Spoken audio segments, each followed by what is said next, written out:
So guys, panibagong vlog, panibagong video, and panibagong blessing. So ngayon ay nakikita nyo na bago tayong gupit ngayong mga more. So ayan guys. So ngayon guys ay samahan nyo kami na mag-travel vlog. So dadayo tayo ngayon sa Infanta, Quezon. So ang kasama ko ngayon na magbiyahe ay ang aking mister. Ayan, magbabiyahe kami ni mister papuntang Infanta, Quezon. So iwanan siya. So magiging good boy ka. Bango! Bago ligo. Kaya kami pupunta sa Infanta, Quezon dahil, or sa Infanta, Quezon sa Dinahican. Saan pa kayo video mo? Yes. Yung ano? Dahil atin ang inyong mare. Kasi ang inyong kumare guys ay ninang po. Magnininang. Basta magnininang. So, anak po siya ng pinsang kong buo. Ayan. Nag-iisang baby girl sa family. Yan. So, aatin tayo ng binyag. At parang magiging mini reunion ng mga ating mga angkan sa side ng mother side ko. Yun, doon sila ngayon sa Dinahican. So, sa Infanta, Quezon. So, ayan siya. So, mabilis lang kami doon mga mare dahil ay kailangan ko rin umuwi agad dahil naghahanap pa siya ng nanay. So, buti na lang kamo ay bukas walang pasok yung pamangkin ko. 19 years old nang magbabantay dito yung pamangkin ko. So, ayan. Kailangan nating pagka-attend ng binyag ay pahinga, tapos biyahe ulit, pauwi. So, kawawa kasi si Ken. Kailangan ng mama. Ayan. So, mamaya, si Mr. kasi ay nasa work siya ngayon. So, mamaya uuwi siya ng mga 2 AM. Pwede pakita yung family mo ba? Yes, sa video. Sa video. Mag-video ako ngayon. Ayan. Si Mr. ay nasa work. Uwi siya mamaya ng 2 AM kasi aalis kami ng 4 AM. Yan. Para 4 hindi... AM mo? Yes, 4 AM. Saan ba? Para... Hindi pwede. Bawal lang 3 sa motor. Uwi naman si mami. Mo? Mag-iat na si binyag si mama. Uwi ka sa 2 AM? Hindi. Gabi. Wala ko sa mama. No, diba? Bawal nga kasama. No, Sa pag-birthday na lang ni Yan, ni Princess. First birthday, uwi tayo. Ay, pupunta tayo. So, ayan nga mga mare. Ayan. So, mamaya samahan nyo ako na umalis. Get ready with me. Chari, yun ba yun? Get ready with me. With pasyal, with travel, and tignan natin mamaya. So, good luck at ingat sa amin.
Bye guys. Magkakape muna kami.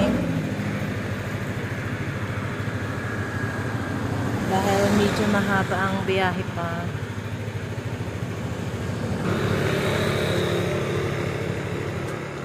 Ha? Ito?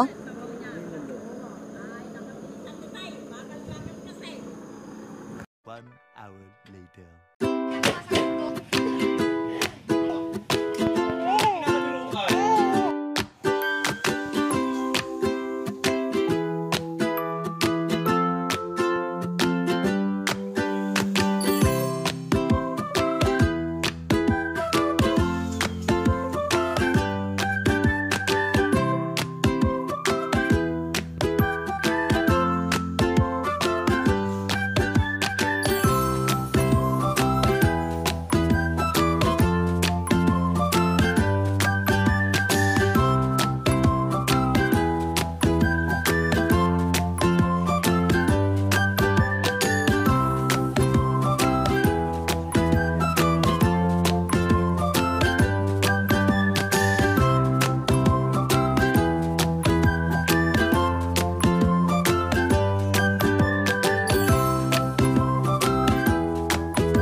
One day later. Guys, good morning. So, ngayon lang ako nakapag-update, kahapon hindi. Sa pag-uwi namin, kagabi ka pa kami nakauwi. Dahil ang lakas ng ulan na tinapod kami ng baha din sa Antipolo. So guys, good morning everyone. Ngayon lang ako nakapag-update kasi pagod ang katawan. Ayan ang aking uwi galing Infanta. Yes, nakakabili tayo ng pako na gulay. Merong suman. At may pa-greenhouse tayong lechon. Galing sa binyag. Ayan guys. Ito na lang ang aking video. Thank you for watching.